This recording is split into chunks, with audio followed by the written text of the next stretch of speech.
ওয়ালাইকুম রহমতুল্লাহি ওয়া বারাকাতুহু। আমি ওয়ালাইকুম আসসালাম ওয়া রাহমাতুল্লাহ। জি, আমেরিকার নিউ ইয়র্ক থেকে বলছি। আচ্ছা আচ্ছা, বলেন। আমি যখন আমার ছেলে যখন আমাকে জামাতে নামাজ পড়ায় বাসায়, তখন আম্মার যে বড় সূরাগুলা পড়ে, তখন ও মাঝে মধ্যে ও ভুলে যায়। তখন আমি যদি ওই শব্দটা বলি, তখন আবার আমার হয়তো এই সূরা জানা। তখন আমি হুম, যখন ওই শব্দটা বলি, তখন ও আবার বলতে পারে। হুম। এতে কি নামাজের ক্ষতি হবে? এটা জানতে চাচ্ছিলাম। কোনো ক্ষতি না, উপকার হবে। উপকার হবে, হাদিসে প্রমাণিত। কেউ ভুলে গেলে তাকে স্মরণ করবেন, তালকিন করবেন। জি, ঠিক করছেন তো। জি, কোনো অসুবিধা নেই।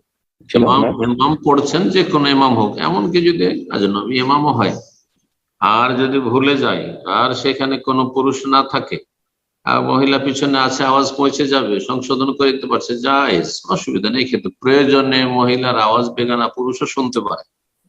সুর ধরে তেলাওয়াত করা, হ্যাঁ, স্টেজে এসে তেলাওয়াত করা, তারপর চেহারা খুলে তেলাওয়াত করা, এইসব জায়েজ নেই। কিন্তু মহিলার প্রয়োজনে আওয়াজ বেগানা নন মাহরাম পুরুষও শুনতে পারে। আর আপনার তো ছেলে, কোনো অসুবিধা নাই, ইনশাআল্লাহ। এই তালকিন করবেন, তালকিন করা বলা হয়, ঠিক আছে, অর্থাৎ স্মরণ করিয়ে দেবেন। যেই জায়গা ভুলে যাচ্ছে সেটা স্মরণ করিয়ে দেবেন, অসুবিধা নেই।